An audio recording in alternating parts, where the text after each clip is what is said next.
Hello, and welcome back to Advanced Tactics Gold Edition, where we were playing as the United States. And, well, last time we did take Anchorage. Let me remove all the units. Yep, there it is.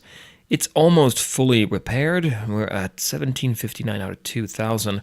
We're paying 300 per turn, means we're going to have it fully repaired. And we are immediately taking advantage of it by producing political points. And I think, yeah, let's take a look here. We're getting... well, Anchorage here, 4, 6, 11, 19, yeah, right there. 19 points, that's not bad.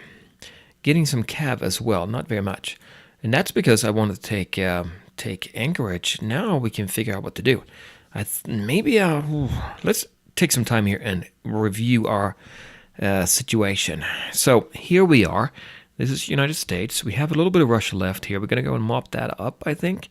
But what do we do about the French? The French are right here, Moscow included. I'm thinking they're going to take over the oil and the tank factory. It's going to be hard to beat, right? With that tank factory, they can reinforce their tanks. With Moscow, they can't build any units, but they can get political points and supply, I think it is. And if they take the mercenary base over here, they can reinforce, although they don't have a road there. It looks like they're building a road from St. Petersburg up here. I'm not sure where that's going to go. That's France, and that's Russia, yep. Down here... Oh, wait a minute. That St. Petersburg is actually Germany. So they're going to have to fight off Germany there. It's going to be very interesting to see what happens here. Looks like Germany's heading south here, right? Because France has a little bit of an exposed road here. There's an aircraft factory here. And here, and a tank factory there, and an aircraft factory there. A lot of aircraft, so maybe he'll send some up here. If he's coming to attack us, that would be the case. He would fly in here. He's going to be pretty close to Anchorage, so what if we set up a defensive line from just outside Anchorage, up here, all the way up here? I think as close to Moscow as possible. If we do that, then we can defend for now, and then when we are ready, we can attack Moscow. It's worth 4 victory points as well. Be nice to have that, plus the raw and the oil and the tank factory there. But to do that, how do we defend it? Well, let's move the units again. This is open terrain, plains mud right now. And then you go up here, you have some forest pine, and then low mountains. Very defensible. This one not so defensible, maybe. What if we set up a defensive line here with units? Like maybe garrison units ever so often, like in the most exposed positions. Maybe this one here, a garrison unit. Fairly exposed. One here for sure. But that's like a low mountain. That's good for infantry, I think. Well, it's bad for everybody else, is what I think it is. Hard to move into for all troops. Excellent entrenchment. Yeah, entrenchment is very good there. So if we look at one of our infantry units here, what do they get? Entrenchment. Landscape stats. There we go. So low mountains, 100 to 200. High mountains, 100 to 250. That is pretty good. Urban is the same as low mountains. So this one would be good to defend. And we are going to be right there, actually. So maybe what we'll do, here's what I'm thinking. We'll put up a line of garrison units here, maybe. One there, one there, one here. And we build fortifications in those hexes as well. You can get fortifications by using an engineering unit. We have one here. And if I choose him, see here, fortification. Cost 150 engineering points. 300 for the fortress. Fortress is an upgraded version, basically. 5 political points versus 10. If you do get one, a fortification here has, what is that? 1,000 structural points. So they are going to have to defeat that, I guess. Auto repair 200 per turn. And it's going to create normal type fortification. Can be destroyed. It's going to increase... Well, it's going to increase our modifiers. Look at the entrenchment stats here. First of all, the location here, the fortification will add 50 to the automatic entrenchment and 100 to the max after time has gone by. So that is pretty good for the infantry type units. So riflemen, mercenaries, rangers, staff, things like that. And then, do we have anything here? Combat mods? Yeah, here we go. So this here, if a fighter were to attack our fortification, they would get a 50% modifier, negative modifier there. Submachine gun would not have a modifier, so that would be the same. Everything else, it looks like here, let's see, infantry gun, half. Submachine gun is not affected by it, looks like. We can scroll down and see. It's not organized here, or not sorted, really. Well, let's go ahead and scroll down. Submachine gun again. Let me see here. Was anything else that... Cavalry gets 0.75. Okay, what about riflemen? They probably don't get a modifier at all. No, they don't have any modifier on this. Okay, so submachine guns and infantry don't get a modifier in the combat stats. Movement stats cost more, I guess, to move. I don't really know if it does or not. Foot, 30. We have to compare that to what the regular... No, that's the landscape type, so that would be the plains mud in this case. So the fortification doesn't really impact the movement. Location details, don't need to look at that, I don't think. So basically entrenchment is increased, and that is going to be quite nice. And also when you attack into that hex, you're going to get the attacker will get a negative modifier. So we really should try to do that. Maybe one here, and one there, and one here. So 4 of them, and then we'll stick garrison units in there. Garrison units will have AT guns against armored units, and then machine guns against infantry units. And that should work pretty well, I think. The other option would be to have... Well, what kind of setup do we need? Right now we have AT guns. Why do we have that instead of bazookas? Let's take a look at that. Sorry, this will be a little bit more long-winded than I thought, but I kind of want to figure out the right way to do it. So 3 AT guns. Well, okay, the AT gun here and the bazooka. Let's see. So as you can see here, the AT gun is artillery, and it uses artillery movement, which is very slow. Foot for bazooka means it's faster. The artillery gun and the tank gun, weighs 10. It's more, for sure. So you're going to transport it. It's going to take a lot. Zone of control points. This one doesn't have any, the AT gun, but the bazooka does. So I think it's harder to move through than a bazooka unit. What else is different here? Nothing here. Anti-structural points. The bazooka will make anti-structural point damage. If it attacks a city, I guess, it's going to do damage in the city. I think that's what that means. Combat stats, and that's going to be interesting. So one big advantage here of the AT gun is that whenever it's attacked, it gets a very high initiative. So it's going to be attacking right away. So if you have an armored unit attacking an AT gun, the AT gun will fire first and kill. And then the armor may not even get a chance to attack. The AT gun gets 4 attacks, but remember, this number here is split 4 ways then. And for the attack value, well, we'll get to that in a second. Maximum times it can be attacked, 10 versus 5. Stacking points, much heavier for AT gun. Rear area for the AT gun, so it doesn't get attacked until all the frontline units are dead. Versus the bazooka, which does get attacked right away. Going down the list here. Entrenchment, that I think is how much it entrenches every turn. Bazooka entrenches faster. And I think that's it, except for the combat numbers. Let's look at those.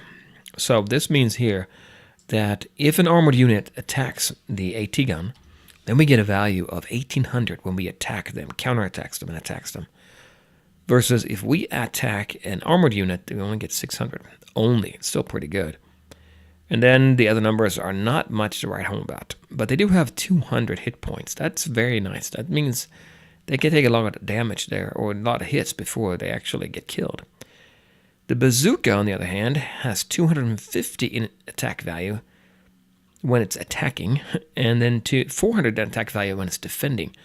So, okay, so you're thinking, well, AT gun better, right? Well, that number here gets split 4 ways. So it's much higher, divided by 4 though for each attack. And also it's much heavier and takes more stacking points.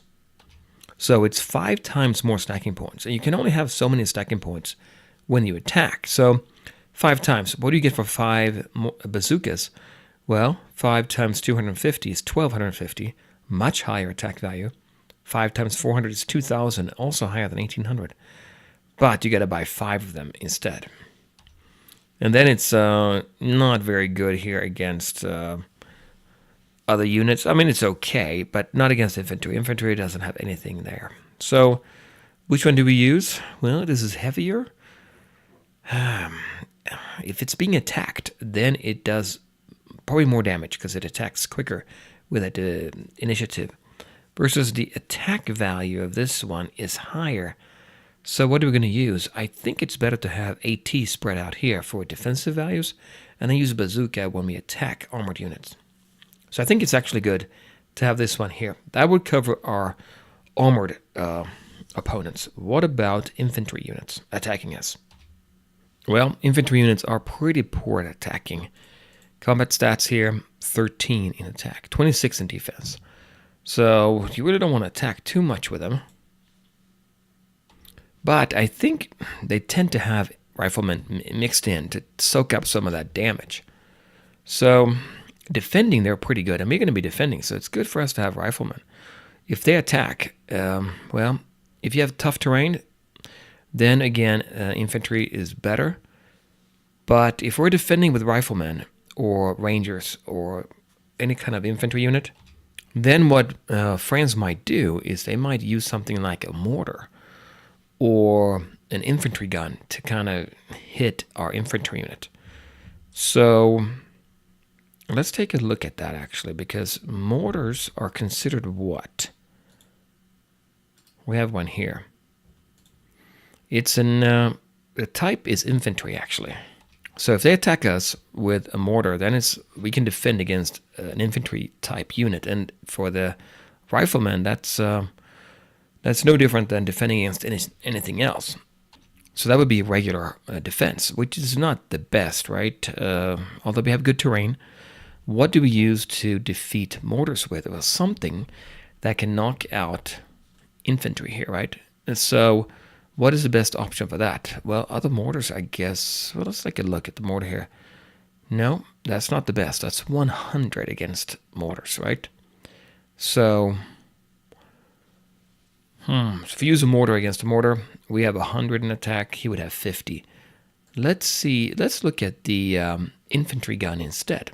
What if we pull up and compare the infantry gun? It's kind of similar, but I think the infantry gun is good on defense. Okay, general stats. Let's take a look. The infantry gun is considered artillery, first of all. So when you attack it, you have to go down the artillery column there. What does it have here? Weight, much, much heavier. No zone of control, unlike the mortar. Let's look at combat stats now.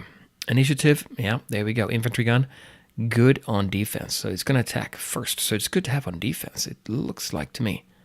Gets fewer attacks, so only split 2 ways. Mortar gets split 5 ways. But stacking points 5 times higher. So let's look. So they're going to attack us, right? We have, let's say we have infantry gun and we have riflemen. So this mortar, which is considered infantry, is going to go here and get 200 in attack against us, infantry gun. And we get, what do we get? Against infantry, we get 50. So that's not the greatest, actually. Defense, those are not as good, are they? So they get 200 versus 50, if I'm reading it right. And then when we attack back, we get 50 against infantry there. Yeah, we get 50 in attack. If we attack back, yeah, in that fight. So let's say the mortar attacks us. They will fire once, and they get 200. Then we'll fire back, and we get 50. If we were to attack them, with an offensive maneuver, we would have 200 in attack, and they would have 100 in defense. So maybe that's not the best. Infantry gun is not very good on defense, the second value here. So it looks like the infantry gun and the mortar are both good at offensive ability there. Unless they are attacking or being attacked by armor, then the infantry gun is pretty good. 300. It's like a small anti-tank gun, isn't it? Okay. So what are you doing against infantry? That's considered, mortars that are considered infantry. Well, you use machine guns. Let's take a look at that. Here's level 1 machine guns. So they're going to attack us. Machine gun is considered what? Infantry. Okay. So they're going to attack us here, 100 on the mortar, and we're going to defend 270 against infantry. And then we're going to attack them 90 against 50. So machine guns are really good to counter mortars or any kind of infantry. So an AT gun coupled with a machine gun should be enough. So maybe what we want to do is, let's take a look. Well, let's do this here. We'll pick our machine gun. I know we have one here, there. We'll compare that to machine gun number 2. I'm thinking maybe that's a good idea. There. What is the difference? Well, that's an upgraded machine gun, obviously. I think all the numbers here are the same. Combat stats, though. Attacks, they get one more attack. Machine gun number 2, level 2. That's about it. But then here, look at this value. Instead of 270, we get 360. Really strong defensive value against mortars, against rangers, against riflemen, against mercenaries. That would be good, wouldn't it? Not very good against armor, though. For that, we need to have something else, and that would be the AT gun. So I'm thinking maybe what we'll do is we'll upgrade the machine gun to level 2. We'll put down the garrisons there that I was thinking of. Yeah, let's do that. And then what do we put in between those garrison units? Maybe something more flexible than garrison. Garrison can't move very fast. What's the advantage of having our ranger? Well, they have more experience. They have better morale as well. Otherwise, it's like a rifleman unit. Bazookas and mortar are used for attacking. So maybe we'll have them in between. And if they attack us, if we find a hole, we punch through with a ranger unit. I think this is going to work. And meanwhile, we'll build fortifications along this line here as well. Okay, so that takes care of that. Now, the one thing we haven't considered is the Air Force. If you have planes coming in, what can our machine gun do, for instance? If you look at, what would they use? Dive bomber? Non-fighter is what it's considered. Let's look at the combat stats. That's considered an infantry unit, the machine gun, right? Wasn't it? Yep, it is. So combat stats. If you look at the dive bomber, attack value against infantry, 150. That's pretty high. And what do we have against non-fighters? Nothing. 0. We can't fire back at all. That will be a problem, right? Now, these dive bombers are really good against armor. So if you got armor there, boy, they're going to come in handy. So maybe we need to consider something like flak for taking out, airplanes. Flak here, very, very high initiative value. That's really good, I think, because when you have planes coming flying overhead, they're going to take them out quicker. Stack points too, not very high. That's good. 4 attacks, and then they have anti-aircraft range of 1. So if we put one in a central hex, it will provide a cover for that hex and all the hexes surrounding it. It takes a long time to entrench, I think is what that means. Damage, let's see what it does. Against non-fighters, when it's on the defense, it does 60. If it's on the offense, it does 60 as well. That's more than machine guns. So maybe what we need to do is we'll put our garrisons here in the exposed areas, and then one step behind that, like here, we put a flak unit. It will provide support all the way around here. Put one in Anchorage, provide support all the way around here, and maybe one back here, provide support here. Yeah, you see how that is. So let's focus on that. What do we need? A flak unit. We need to upgrade our machine gun to level 2. Will that do it? I think that is our immediate goal. Let's take a look and see how much that is. Machine gun level 2. 48 is what that cost. And flak, Oh, look at that. 25% more hit points plus 33% damage compared to level 1.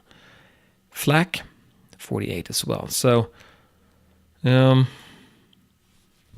that's about almost 100. We have 77 right now. That's not that far away. So we could do that. We could build those two, research that, and build them, and lay out the line here. We'll use our engineer to build fortifications all around here. And what did we say? How much was a fortification now? We need 5 political points. Easy. No problem at all. We can just go do that now. So what we'll do is we'll just provide this line of defense here. Then we can figure out what to do with a bigger plan. Maybe France is going to be tough, right? So maybe we need to stage something. Maybe we'll go to the air base here. If you don't have an air base, you need to have a carrier, which we can do.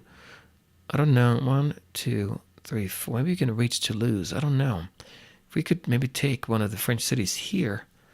The other option is take one of the former Russian cities. Well, Moscow here, because there's quite a few things here. That'd be interesting too. Now we have to be careful here along the coast, though. We don't have any defense at all, so maybe get a couple of ships built. What kind, though? Well, we have a couple of options. Let's look. We have a submarine, the Cloaked Killer, and a submarine. Compared to maybe something like the Destroyer. Small warship, but good versus submarines. Yeah. Let's take a look at that. We'll take a look at the Destroyer. I was thinking maybe more of a universal naval vessel. We would use it like that. What is it? Surface vessel. Okay, makes sense. Let's look at the combat stats.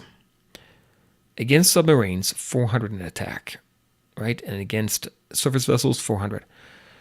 When it's attacking. When it's defending, so if there's a submarine attacking it, it still gets 800 there. That's pretty good. So it's very hard for a submarine to take them out. What about a submarine? There.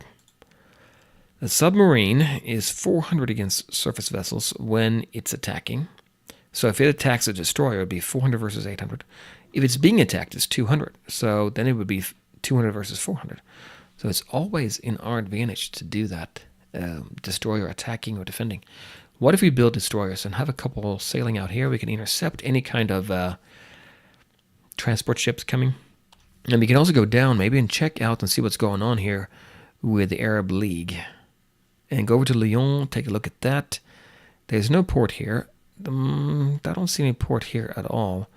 Toulouse, he doesn't have any port. He does not have any ship. Well, this is a port only, no shipyard. Could be one here in Le Havre, but it would be far away. So I think I'll do this. We'll go ahead and can I get a destroyer right now? I can if I want to. I can get 48. It's going to cost me 48. Maybe get that out first. A couple of destroyers. Then we'll build here and see what we can do. We have to make sure we act wisely with our oil. The destroyers, they cost a lot of oil in movement, I think. So number one, we'll get maybe 2 destroyers. So research destroyers, get 2 of them. Then we'll research, what did we say? Machine gun level 2.